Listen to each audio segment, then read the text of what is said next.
Pro Group Management. Workers' comp that works for you.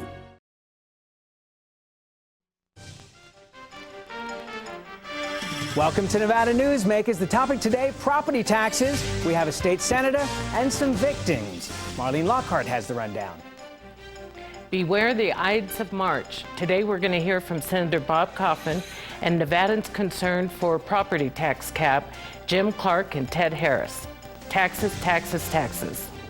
And coming up on the Power Pundit panel today, Fred Lokken, Paul Enos, and John Gwaltney. It's all coming up next on an all-new Nevada Newsmakers.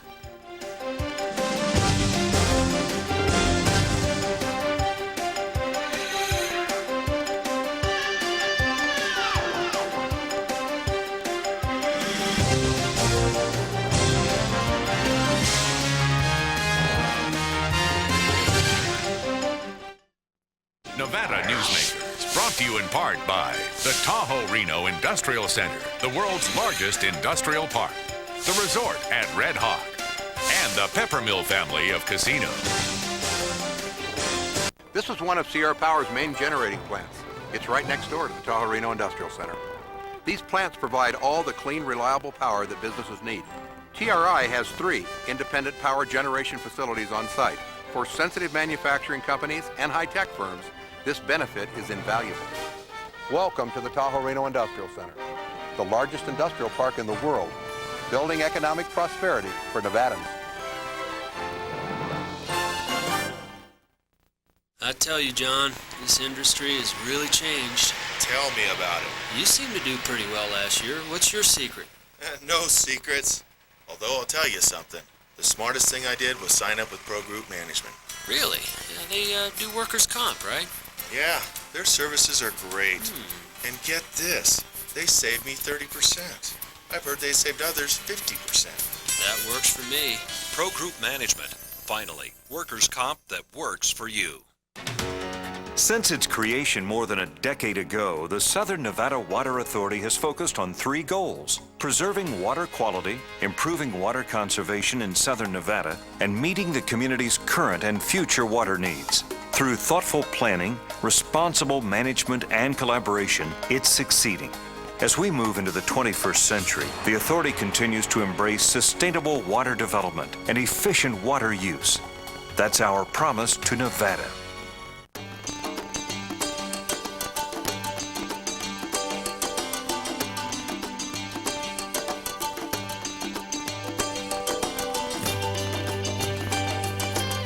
Thanks to an ongoing commitment by America's mining companies, more than 2 million acres already have been reclaimed.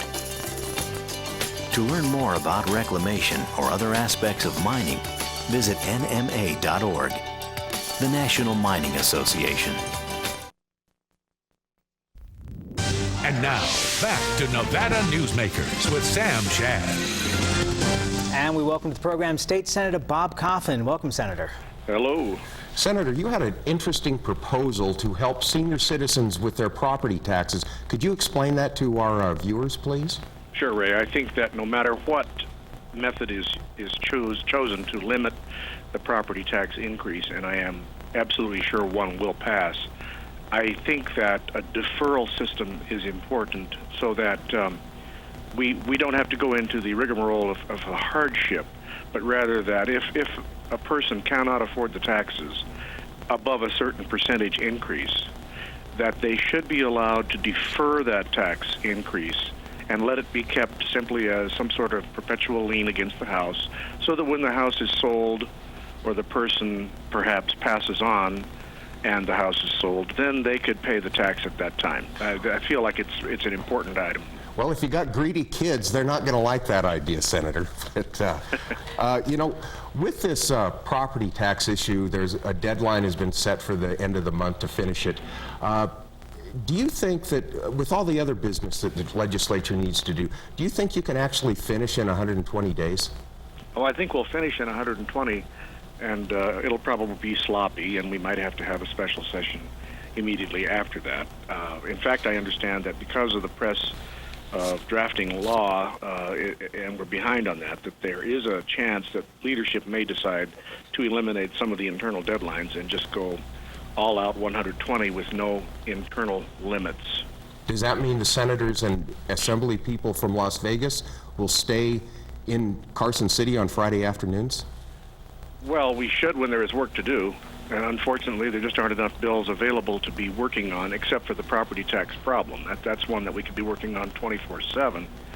The problem is that I think that since the deadline's coming very shortly, when all bills are supposed to be in legislators' hands, they will not be. And physically, if they are in our hands, they will not be complete. And I would rather have us abandon these artificial deadlines for when these things have to be drafted and or when they have to be out of committee or when they have to be passed by a House. I'd like to see those set aside, and I don't know if leadership's going to do that. I hear it's a possibility, and I would endorse that, because that way we'll be able to give more time to the legislation. Senator, you made a statement on Tuesday criticizing the process that's being used to come up with this property tax solution. Would you elaborate for us? Well, it's premature to have gone into the closed-door meetings. Now, theoretically, I suppose a reporter could force their way in, and I suppose any member could have gotten into those meetings if they wanted, but I did not endorse that process because it was not necessary. The committees were doing their work. Everything was out in the open.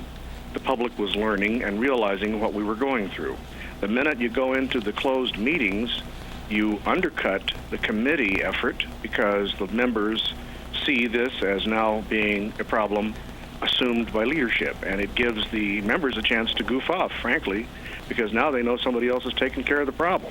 But in fact, the problem was not being taken care of, and I'm sure the leadership will agree that they wish they had not done this, because now they've subverted the process, they've created a delay, and now they're going to hand it back to the committees, I'm told.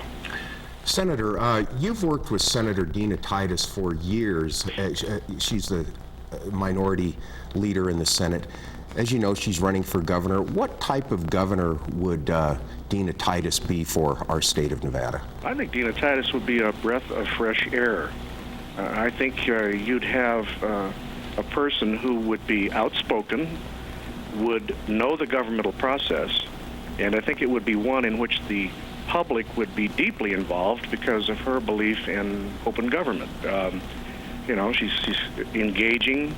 She's not afraid to tackle a tough issue, and she does not suffer fools gladly. So I think she would get the best out of her staff. Having said that, I do not know if Senator Titus will be governor. You speculated, and I told you what I thought. Do you think she can raise enough money to mount a successful campaign for governor? Yes, I do, because I do not think Senator Titus needs as much money as other people do. Why is that? Well, because she has a statewide following of people, and she's well known. She has not wasted her time. Now, she has not been campaigning for governor all these years. She's just been available to everybody, anywhere, at any time. And this is being rewarded. This effort previously done just because she was being a good senator is paying off in her behalf. That's what I see, and I could be wrong, but I believe she probably has more support in the North than any other potential candidate at this present time. During the impeachment hearings of Comptroller Kathy Augustine, you appeared to be her champion. What was the reason you so strongly defended her use of state employees for political purposes? I did not defend her use of those. I defended a process, and I did not defend Kathy as much as I defended what was going wrong with our process. First of all, she had gone through the statutory procedure of the ethics hearings. They found her guilty, and she admitted guilt to misusing properties, some of which turned out not to be illegal. However, it's certainly true that she committed some offenses. For those, she was fined a very large sum. I guess it was the largest in... $15,000, right? Yeah. And for that, then there was a requirement in the statute, so shame on us, which requires that the file be forwarded to the Assembly for impeachment. I followed it very closely and watched the lack of hearings, the lack of due process, and generally the sloppy way that the Assembly handled the whole Augustine affair. It should not have come to the Senate. They could have had a lengthy impeachment hearing to discuss whether or not she should be impeached. They did not do that. They simply had a show trial where they threw some witnesses out there and did not cross-examine them, allowed those witnesses to exchange information. And frankly, I was upset about this process. I think Kathy was guilty of the offenses that the Ethics Commission found her, and she paid the price there. Senator Bob Coffin, we thank you so much for being here. You're welcome back anytime. Thank you. We'll be right back on Nevada Newsmakers after this time out. For a videotape copy of any Nevada Newsmakers program, call 775-857-2244. The tapes are $20 each, including shipping. If you own a business and want to maximize your company's potential, join the Retail Association of Nevada. Our membership benefits include the Nevada Retail Network Self-Insured Group, providing workers' compensation coverage that can lower your rates. That savings can go directly to your bottom line. We are an effective pro-business organization that lobbies on behalf of our business members. The Retail Association of Nevada, protecting Nevada businesses for 35 years. Reno's best dining values are all at one casino, the Pepper Mill. You can enjoy great savings on our popular specials. Pepper Mill's coffee shop offers daily lunch specials, low-carb dining, and all your favorite comfort foods. You'll find sensational lunch specials featuring Reno's freshest seafood, sushi, pasta, and more at Oceano. And early bird specials at Reno's Premier Steakhouse and Romanza Ristorante Italiano. The best values are at the Pepper Mill. Where are you dining? Your best value in sight is here for you to see. From frames to lenses to eye exams, you're covered A to Z. Davis Optical, your best value in sight. Davis Optical Centers, with 2 locations in Reno and Sparks. Davis Optical, your best value in sight. When you need a new employee, how can you be sure who you're really hiring? A background investigation by Employer Links will uncover criminal records, verify the applicant's education, check their credit history and Social Security verification. An investigation will research professional licenses and driver's licenses and let you know why they're unemployed. Hiring the right person shouldn't be a gamble. Call Employer Links. Employer Links, protecting your investment.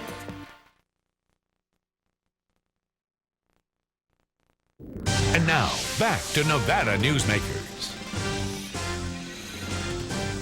And we welcome to the program Jim Clark and Ted Harris. They are co-chairs for Nevadans for a Tax Cap. Welcome to both of you. Thank you. All right, you both come from Incline Village. This is one of the areas, like Clark County, that has been hit heavily. Give us an example of the tax problems up at Incline Village.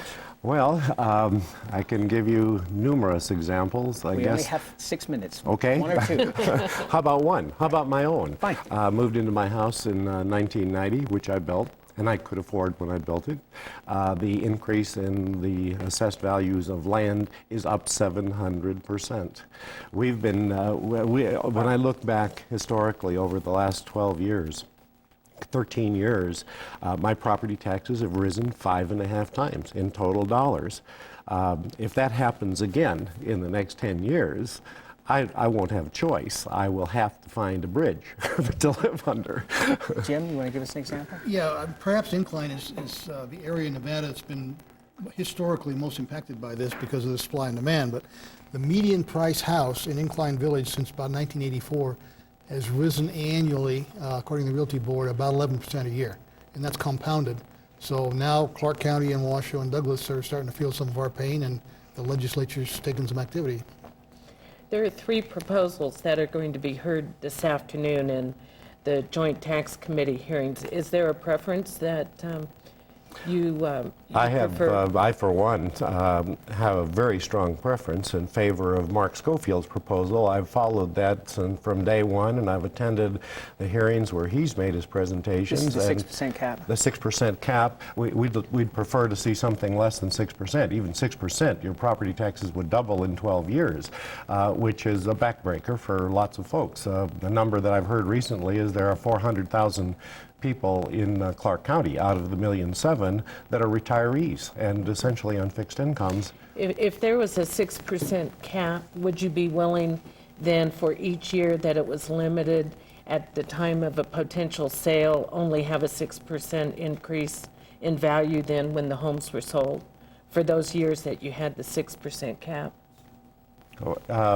In other words, That's you're what we're saying that understanding, you yeah. would convert the value to the market price upon sale? That would be fine. That works in California. And in California with Proposition 13, the increases in revenue to the counties and local governments have been significant because of the turnover and the huge increase in values, where a house that sold for $150,000 3 years ago is now selling for $300,000. When that sells, then it's taxed on that basis. That is certainly fair and would protect the individual whose income is not rising to the same extent as the value of the properties. And just because your neighbor down the street paid double for their house, you are now going to be taxed on that same basis, whether you can afford it or not. And the fundamental flaw with the property tax system to begin with is that there is no specificity. Property tax is the only tax that we pay that has no predictability. I cannot, you cannot, no one knows what their property taxes will be.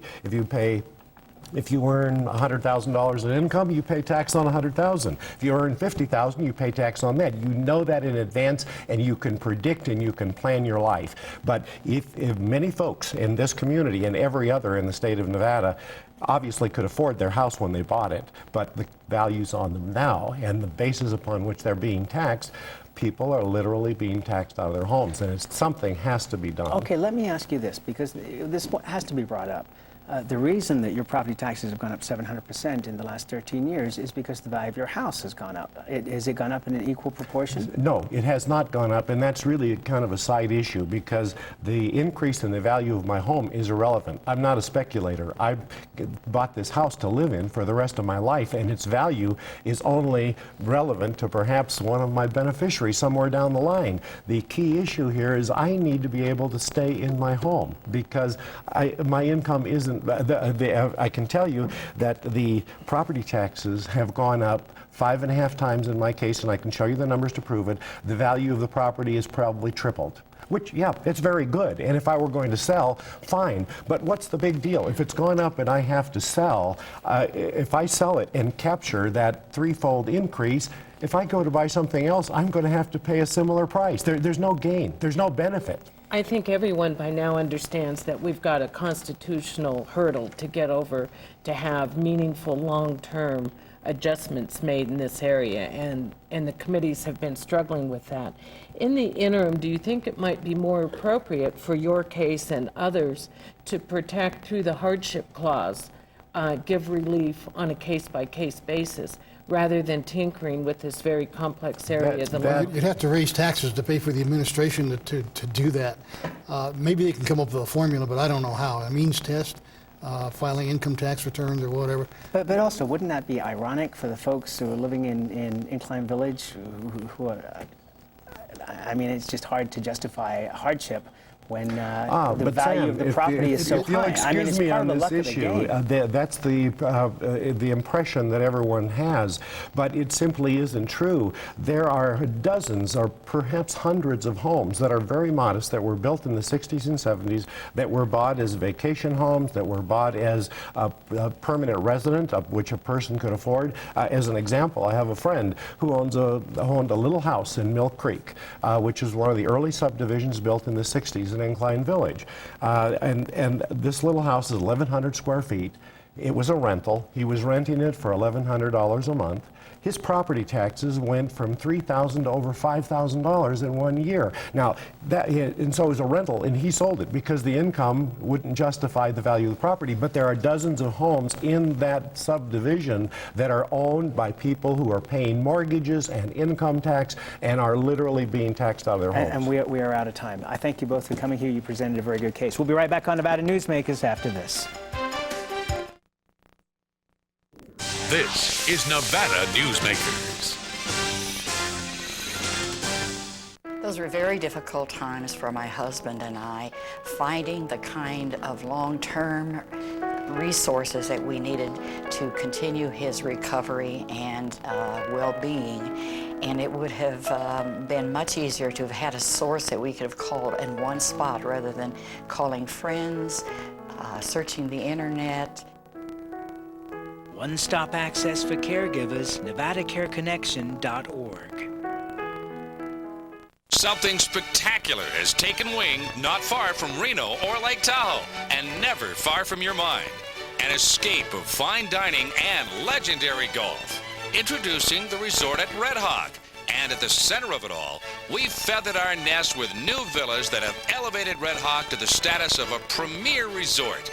The resort at Red Hawk, a beautiful new arrival in northern Nevada. So, who do you use for workers' comp? Pro Group Management. Ah, I've heard some good things about them. Oh, you bet. Employee background checks, safety training, claim seminars. Oh, and here's the great part. If you have an issue, they work for you, not against you. Sounds perfect. And expensive. Well, that's the best part. They saved me 30%. I've heard they've saved others 50%. Works for me.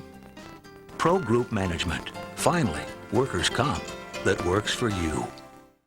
If it's hot, it's here at the Pepper Mill. The Pepper Mill has over 500 of the hottest video theme slots. And with the $100,000 Winter Video Theme Slot Fest, there's no smarter time to play these winning machines. Win your share of the money with $2,000 random cash giveaways every Monday and $5,000 drawings every Friday. And new players can get up to $100 free play. The slots that rock are at the Pepper Mill. Where are you winning? And now, back to Nevada Newsmakers. And on our Power Pundit panel today, a great lineup as always. I start out with John Gwaltney with the State School Board, Fred Lokken, Professor of Political Science at Truckee Meadows Community College, and Paul Enos, who is Manager of Government Affairs for the Retail Association of Nevada, one of our proud sponsors. One of the questions that I didn't get to ask the gentleman from Incline, his last answer raised the issue of what about the vacation homes that exist up at Incline? Should we have the same sort of break that we're considering for Nevada residents for the vacation homes, second homes that exist in that area? It's in the Constitution. It's called Uniform and Equal. It's Article 10 of the Nevada Constitution, and the only way you're going to get around that is putting it out to the voters and waiting 5 years. And for people whose property values are doubling and tripling, 5 years is too long. Well, and remember, it's a statewide problem and shouldn't be ruled by the exception. Yeah, I totally agree. I think the issue is fair share. Just saying it bluntly, it's the fair share. If you can afford a vacation home, I think, frankly, I think you pay for it. Yeah. And did you not get the same sense of irony as me that you're living in a place like Incline Village on the shores of beautiful Lake Tahoe, your property values are just going through the roof, you've got a tremendous profit on paper, but there's a price to pay for that too. Yeah, I think there is a price to pay for that. I realize that you don't collect until you sell at that particular point, but there is an asset accumulation that takes place here. If I go up in salary and benefits are involved there, I pay for those. The fact that I can't get a hold of it this very day doesn't change. So I'm convinced that property cap is necessary. Let me make that bluntly clear. But I'm concerned that growth in this state is not going to be capped. The services aren't going to be capped. And I don't know how you squeeze public facilities much more than we have already squeezed them. Well, Mike McGinnis was talking about, if the federal government would open up a significant amount of land from the BLM, that would certainly staunch the increases down in southern Nevada. Yes. It's really interesting when you look at the local governments arguing that you can't cap property taxes, that they need that revenue. I really think if we want to cap something, we need to start capping expenditures at both a state and local level. The rate of government, the rate government grows in our state is absolutely out of control, and it outpaces what we actually have. Well, you look at the budget in the last year. Our budget grew 33%. The year before grew 27%. I mean, that's over a 50% increase in 4 years. We haven't had a 50% increase in population, but we just keep spending money, and the best thing we can do in the state of Nevada, if you want to see taxes low, is put in Tabor. Why don't you explain what Tabor is? It caps expenditures of the state at population growth plus CPI. What Colorado implemented. What Colorado Taxpayers' Bill of Rights. Bob Beers, thank you for that, by the way. But the reality check, too, is that in Nevada we have seen steady population increases, but we have not seen a state legislature that has funded to that increase. So the inevitable reality of most state agencies is kind of a herk and jerk funding. And so to see the increases, to recognize that the legislature is finally catching up increases that should have occurred probably 10 or 12 years ago. We're approaching 3 million people in this state. And government services have to be there to serve all citizens, and the costs of providing those services are going up. So within that formula, you have to make sure that you're giving enough to government to do its job. I think I hear a philosophical issue of maybe government does too much, but we have less government in this state than in most. What it brings up the issue of the windfall of the last couple of years. What's happened to that windfall that local governments... Well, have you seen the Clark County Administration Building? I mean, it's beautiful. It's like a friggin' museum there. It rivals what we have in Reno as our Nevada Museum of Art. It is absolutely beautiful. But in reality, that was built before this particular windfall of the last couple of years. So where is that money right now, and how... I mean, local governments have experienced a significant increase of revenue. Well, George Harris was pointing out that there were ending fund revenues that were dramatic in southern Nevada especially. I think the balances are healthy. No one can argue that particular point. But you should take a serious look at the fact that growth does not add to state expenditures in the same percentage that the growth takes place. Growth is exceedingly more expensive than current operations category. And that's a little difficult to calculate in Nevada because we're almost a case study in the sense that it's happening so quickly to us in a state with an infrastructure that was well behind the curve when the growth pattern started. And so if you look at that issue to say we grow 4% and therefore we ought to only expand the budget by 4% is to assume that growth costs the same amount as current residents do. And that's building new streets, creating new hospital space, in some cases, mental hospitals. So you also have the problem of northern Nevada and rural Nevada versus southern Nevada. We have an aging infrastructure. We have the greatest impact from depreciation. We, in essence, are living at or near the cap, and in the rural areas, past the cap. Right. So, the financial picture is not as bright as you would expect it to be. Unless you're a local government. And that's where we'll leave it. We'll be right back on Nevada Newsmakers after this. Nevada Newsmakers, brought to you in part by the Tahoe Reno Industrial Center, the world's largest industrial park, the resort at Red Hawk, and the Peppermill family of casinos. This is one of Sierra Power's main generating plants. It's right next door to the Tahoe Reno Industrial Center. These plants provide all the clean, reliable power that businesses need. TRI has 3 independent power generation facilities on site. For sensitive manufacturing companies and high-tech firms, this benefit is invaluable. Welcome to the Tahoe Reno Industrial Center, the largest industrial park in the world, building economic prosperity for Nevadans.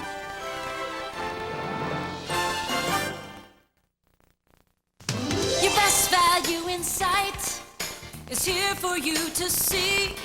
From frames to lenses to eye exams, you're covered A to Z. Davis Optical, your best value in sight. Davis Optical Centers, with 2 locations in Reno and Sparks. Davis Optical, your best value in sight. Tomorrow, Senator Dina Titus and lobbyist Josh Griffin. See you tomorrow.